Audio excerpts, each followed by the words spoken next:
Olá pessoal, mais uma vez voltamos ao GevaERD e sempre voltaremos até acabarmos a entrevista.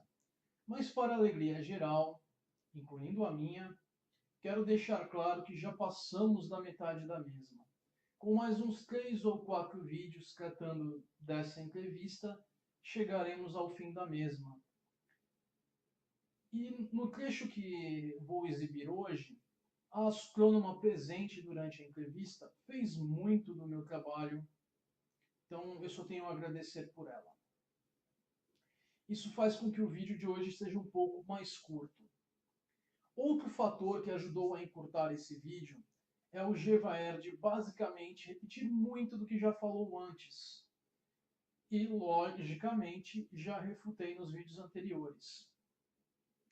Se você que está assistindo não viu os vídeos anteriores, vá na playlist Ufologia do meu canal. Nessa playlist, os vídeos Ufologia 1, Algo no Céu, e Ufologia 2, Encontros Noturnos, parte 1 e parte 2, junto com a série Histeria Coletiva, tratam de explicações para avistamentos ufológicos. A série Histeria Coletiva não trata apenas disso, mas no primeiro e no último vídeo eu menciono alguma coisa de ufologia e o resto da série são basicamente casos históricos de histeria coletiva sendo usados como exemplos para compararmos com, por exemplo, a questão da Operação Prato, as alegações ali da população local. A série Ufologia 3 trata especificamente da entrevista e esse é um dos vídeos dessa série. Gostaria de alertar que minha voz, devido à mudança de tempo, está falhando um pouco. Então pode ser que isso atrapalhe um pouco, mas vou fazer o possível durante a edição e a gravação para que isso não ocorra. Mas se algo escapar, me desculpem. Sem mais, vamos ao trecho dessa semana. Lentamente e foi embora, e muitas outras voltaram a aparecer. Isso se sucedeu diariamente no território nacional. Não há registro em nenhuma outra parte do mundo onde uma missão militar deste porte, de 3 a 4 dúzias de homens, durante 4 meses seguidos investigando UFOs, tenha ocorrido. Fazer o advogado do diabo também aqui na história, já que...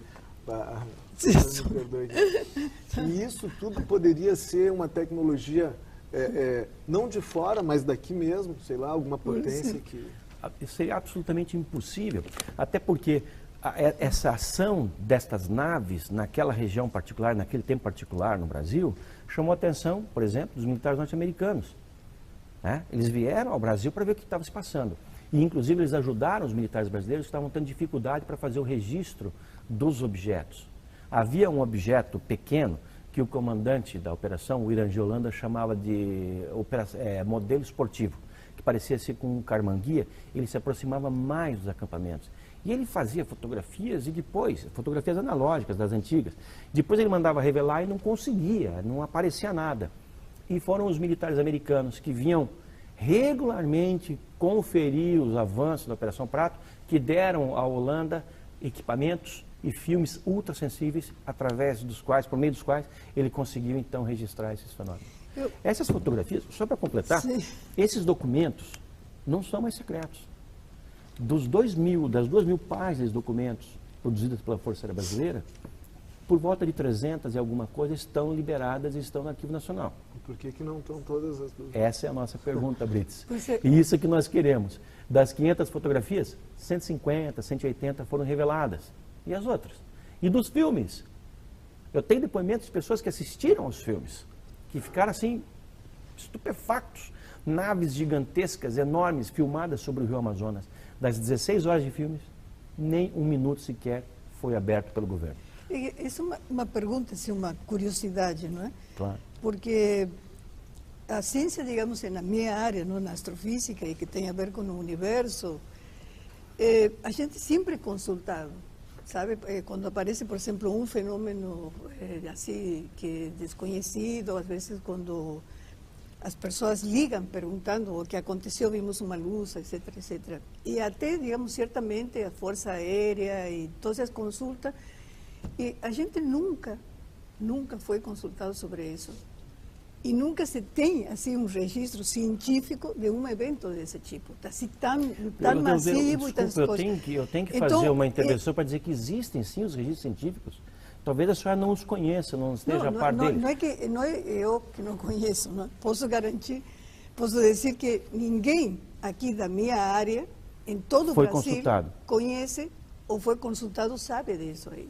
Entendeu? Então é como se os governos eu não sei nada do que está passando no campeonato de futebol da Colômbia, por exemplo. Tivessem uma organização secreta onde os científicos são excluídos. Não, eles não são excluídos. Então, isso é uma coisa que a mim me surpreende, o mínimo. Eu imagino a sua surpresa. Porque, mas, por exemplo, eu vou dar um exemplo do que está passando no seu país de origem. São eventos que acontecem tão diariamente, por que a gente nunca... Por exemplo, se uma civilização certamente tão superior a nós, por que eles não entram em contato, por exemplo, com seres ou com pessoas ou com organizações, por exemplo? Mas eles entram, é justamente o que nós estamos falando. Agora, Astronômica Internacional. Deixa eu tentar responder a sua primeira pergunta. A sua primeira pergunta, eu vou usar um exemplo do seu próprio país, na Argentina. Só sabe por que a Força Aérea Argentina voltou a pesquisar esse assunto? Porque já pesquisou na década de 50, de 60, de 70.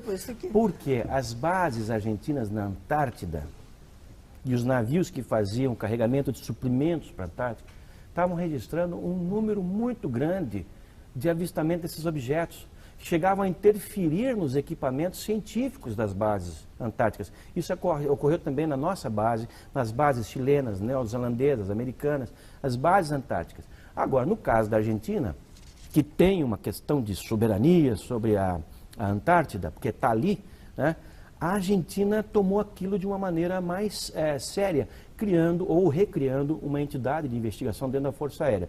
Essa entidade é composta por ufólogos militares, ou melhor, por militares, por ufólogos civis e por cientistas. Claro, eles não vão consultar ou contratar ou convidar todos os cientistas da ação, mas convidaram alguns cientistas que já prestavam algum tipo de serviço para a Força Aérea. No caso da brasileira também.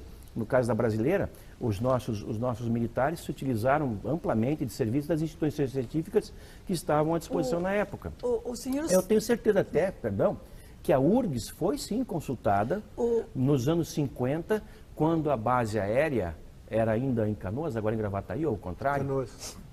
Naquela ocasião, quando houve a revoada de discos aqui sobre Porto Alegre. Nós fomos consultados faz 3 ou 4 anos atrás sobre um objeto não identificado e pela trajetória, até meus colegas calcularam que era uma das partes de possivelmente que se desintegrou de os foguetes que impulsam os satélites. Recentemente nós tivemos algumas quedas desses tanques de foguetes. Exatamente. Ou seja, lá no Nordeste. Muitos objetos desse tipo, não é? Que são... Agora, o que a senhora sabe por exemplo, em relação à Antártida, nós temos um grupo, o senhor deve saber, porque saiu de um grupo da universidade que trabalha, Simões, sobrenome do nosso colega, que ele vai todos os anos, eles ficam de dezembro até março trabalhando lá. Lá onde? Na Antártida. Na Antártida. Aliás, é o primeiro grupo que conseguiu chegar até exatamente o Polo Sul. Eles fizeram uma viagem de mais de 1000 quilômetros.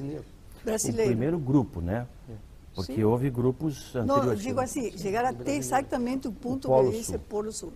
Não? E eles foram com transporte. Quando foi isso, professora? Agora, final do ano. Agora, fim do ano. Mas como? O professor Rubens Junqueira Vilela, PhD e professor da Universidade de São Paulo, esteve no ponto zero da Terra e, inclusive lá, enquanto trabalhava na base brasileira da Antártida, ele teve avistamento com outros membros daquela missão, até agora, digamos, sobre as bases antárticas. O grupo, digamos, esse que trabalha da URGS, que é muito conhecido, eles jamais mencionaram eventos desse tipo. E se conheço também cientistas argentinos que estão lá na Antártida que também nunca mencionaram. E o que nós vamos fazer? Eu tenho pessoas que falam que sim e eu tenho pessoas que não falam nada. O que nós podemos fazer? Que as civilizações, então, evitam o contato. Mais uma vez, ele apresenta alegações sem nenhuma prova. Que novidade é essa, não? Dessa forma, ele incorre na falácia de inversão do ônus da prova, mas ele espera que os outros provem que o que ele afirma não existe. E como já falei nas partes anteriores, a Operação Prato não é confiável. Pessoas envolvidas nas revelações das fotos afirmaram que as mesmas foram forjadas. Vou deixar links na descrição tratando desse assunto e mais alguns links relacionados. Eu gostaria de destacar que, inclusive, um dos links que eu estarei colocando para vocês na descrição, ele traz uma entrevista feita por uma parceria entre uma página de ufologia e uma página de ceticismo, onde entrevistaram um dos envolvidos na revelação das fotos e a entrevista de estudo por si mesma. Mais uma vez, a Astrônoma Presente faz a refutação a ele e ele só tem falácias a oferecer como contra-argumento. No caso, apelo à autoridade, seja do governo dos Estados Unidos, governo do Brasil, da Argentina, e ele ainda cita um outro nome de cientista. Ele também faz apelo à autoridade anônima, com cientistas em geral. Falácia do espantalho ao comparar a comunicação entre cientistas por meio de publicações científicas com o conhecimento sobre o resultado do campeonato da Colômbia. Vamos tratar desse último primeiro. Publicações científicas são compartilhadas mundialmente. Até mesmo vocês que estão assistindo podem ter acesso a várias publicações dos seus próprios computadores e outros dispositivos. Basta vocês usarem mecanismos de busca como Google Scholar, ou em português Google Acadêmico, ou o Cielo, por exemplo. É claro que alguns dos artigos vão exigir assinatura de certos periódicos, mas muitos artigos científicos são de leitura livre. Vocês sabem quantos artigos científicos existem corroborando as alegações do Gevaerd? Exatamente 0. Cientistas dedicam a sua vida a estudar a área de sua formação. E, como tal, estão sempre interessados em aprender mais sobre essa área, em ler pesquisas de outros cientistas dessa área, seja para aprenderem algo novo e se manterem atualizados, ou para refutar aquilo que está sendo apresentado. Em geral, é mais o segundo, e só depois que aquilo que foi apresentado foi retestado um bom número de vezes, é que ele se torna confiável o bastante para ser aceito.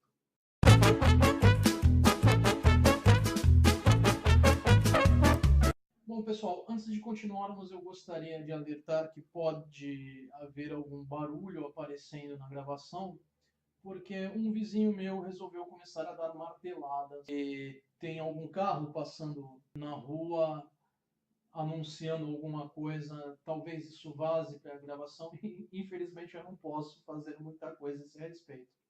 É claro que o Gevaerd atribui a falta de artigos científicos a conspirações governamentais e da academia científica, e isso torna o discurso dele ainda mais paradoxal, falacioso e hilariante, pois ele não se decide se pode ou não confiar em governos e cientistas. Esse artifício chama-se falácia da teoria da conspiração. O que o Gevaerd não consegue se dar conta é de que cientistas publicam artigos de qualquer coisa que consigam verificar. E um artigo científico que apresentasse provas do fenômeno OVNI seria algo que correria o mundo, estaria por toda a imprensa. Já falei disso com vocês. Mesmo um vídeo falso, como autópsia de alienígena, correu a imprensa mundial toda. Mas adivinhem só, nenhum artigo científico sobre o caso, pois ele foi uma farsa. É claro que, quando ele veio à tona, diversas pessoas foram investigar, não apenas cientistas. Jornalistas, diversas pessoas interessadas no assunto foram investigar. E é assim que se deve proceder. Quando uma informação é apresentada, antes de aceitarmos ela como verdadeira, devemos fazer o possível para verificar a mesma.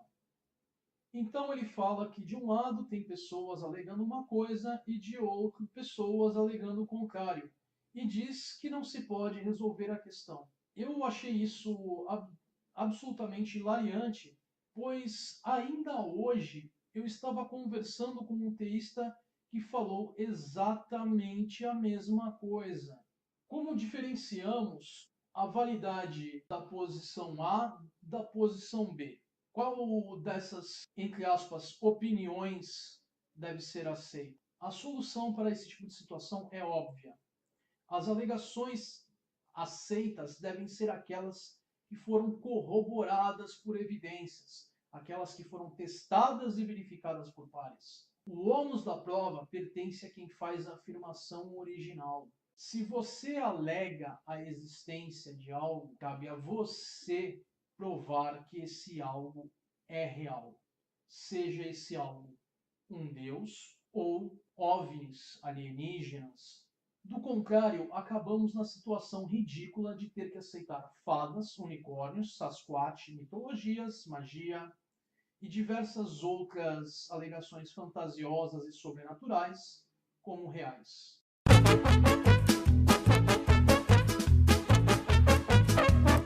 É por esse motivo que crenças são desnecessárias e prejudiciais. E é por isso que devemos nos basear em conhecimento. Ao guiarmos nossas ações e decisões com base apenas em crença, ficamos abertos a todo tipo de mentiras e farsas, das mais inocentes às mais maliciosas. Pois qualquer alegação pode ser suportada por crença. Crença não é uma forma de se alcançar a verdade. Crença é apenas crença, credulidade. Cada mentira ou farsa que aceitamos como verdadeira nos torna mais vulneráveis a outras. Mantenham-se céticos sempre em relação a tudo. Cobrem por evidências de quaisquer alegações apresentadas a vocês. E jamais aceitem argumentos falaciosos. Vida longa e próspera. O psicético adverte: ceticismo faz bem à saúde. As fontes estarão na descrição do vídeo. Se você gostou do vídeo que acabou de assistir, inscreva-se no canal, deixe seu joinha no vídeo e na página de Facebook. Se desejar, sinta-se livre para compartilhar o vídeo. Caso não tenha feito ainda, clique no sininho do YouTube ao lado do nome do canal para receber as notificações do mesmo. Vídeos novos estarão disponíveis todas as segundas-feiras. Deixem suas sugestões e perguntas nos comentários ou na página de Facebook. A página de Facebook do canal é a forma mais rápida de receber uma resposta minha a qualquer pergunta ou sugestão. Vida longa e próspera!